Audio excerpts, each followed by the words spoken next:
Čau visiem, te būs tāds mazais video ātrais atgādinājums par atlaidēm un kā tās uzlikt un kā labāk darīt. Te vienkārši pacēlās pāris jautājumi. Tātad par atlaidēm ejam uz mārketinga sadaļu, un tad ir tāda vieta Sales and Discounts. Es saku tā, ka atlaide ir jāliek katru dienu, nevis uz kaut kādu tur nedēļu, 3 dienām vai sliktākā vēl gadījumā mēnesi. Jo tad cilvēkiem, kas ir saspieduši sirsniņas un kaut kā ir interaktojuši ar jūsu veikalu, pie šitā te zvaniņa parādās kaut kāds notifications, un arī uz telefoniem tas notiek. Tā kā tas tāds, it kā stipri dziļš marketing insights, kas diez vai vienmēr piepildās, bet mums ir jāmēģina tā kā visas tās vietiņas atķeksēt. Jā, tātad katru dienu. Un kā tad to izdarīt? Piemēram, tagad man ir arī rekur atlaide.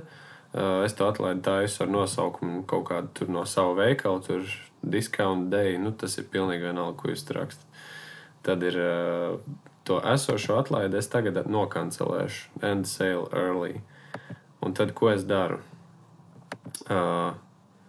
Tagad, lai es uzliktu atlaidi, ir jāspiež run a sale. Un rekur ir percentage off, jeb cik es gribu tos procentus tur likt, un es lieku parasti 20%. Ja jums cena ir starp 18 un 19 eiro, tad 20% ir pilnīgi ok. Tad es ielieku to custom un rakstu 20%. Un sale duration. Tagad jau ir vakars. Es uzlikšu no šodienas uz rītdienu. Un tas man dos, principā kaut kādas, šovakar ir tur 6, tas dod kaut kādas tās 6 stundas līdz līdz tā kā dienas beigām, un tad viņi turpinās līdz rītdienai. Otrs variants, vēl labāks variants, būtu darīt šitā no šodienas līdz šodienai, un tad tā atlaide iedeksies ar tādu, tā kā emblēmiņu, sale ends in cik tur 5 stundas vai kaut kas tāds. Bet tā kā ir vakars, tad es jau lieku uz to rītdienu. Un savukārt rītdien es atkal vakarā kaut kādos 9:10 viņu refrešošu un likšu no 4. uz 5. Lai visu laiku ir ne vairāk kā 24 stundas atlaidēji. Ne vairāk kā 24 stundas. Tad es lieku kaut kādu tur, only today, tur 20 off, piemēram. Spiežu continue, un tad ir select listings vai roku ieķeksēt, bet izmantojam all listings, jeb visus listings pieliekam klāt to atlaidi. Un tad review and confirm, vēlreiz melnā poga, viss, un tad sale is live. Un tad viņi šeit reku parādās. Offers only today 20 off, tā kā vēl nav izmantots, rekur viņš ir. Un tad rekur ļoti svarīgi automātiskie offeri, kas iet. Tātad thank you kupons, viņš ir obligāti jāuzliek. Tas tiek izsūtīts tad, kad jums nopērk, un ecīs tur kaut kādās tur stundās, te var laikam palasīt, cik ilgi vai kādā laikā viņš izsūt.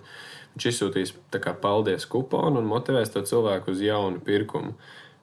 Šim te ir obligāti jābūt lielākam nekā jūsu daily atlaidē. Tā kā var redzēt, es te esmu uzlicis 30%. Par to, ka tad nebūs peļņa, nevajag uztraukties. Peļņa būs, vienkārši viņa būs varbūt mazāka. Bet jūs būsiet dabūjuši pirkumu no nekurienes. Tā kā tas ir returning sales, tas ir ļoti, ļoti vērtīgi. Rekur pēdējās 30 dienās ecīs izsūtīs 183 offers. Noteikti ir nedaudz vairāk. Bet tas, tā kā ja man pēdējās 30 dienās ir 200 orderi, tad tā arī apmēram ir. Tad abandon basket, tas ir, kad cilvēks ieliek shopping kārtā un viņš tur nostāv viņam kaut kādas dienas, arī obligāti jābūt. Man ir offers, nezinu kāpēc, 20%, to es izlabošu. Viņam ir obligāti arī jābūt lielākam nekā jūsu daily sale. Tā kā viņam būtu jābūt 25%. Un favorited items arī katru reizi, ka jums kāds iefavorito, rekur pēdējās 3 dienās man 500 favoriti, ir izsūtīti 25% oferīši. Tā kā tas arī obligāti ir jāuzliek. tikko kā kāds iefevrito, jums aizsūtīs automātiski Etsijas piedāvājumu cilvēkam. Nu, viņš izies uz pirkumu. Piemēram, redz 30 reizes izmantots. Tie ir 30 orderi, ne no kā radušies. Tikai no tā, ka Etsijas aizsūta. Tas būtu par atlaidēm un kuponiem. Šis obligāti ir jāizmanto, un tas noteikti palīdzēs.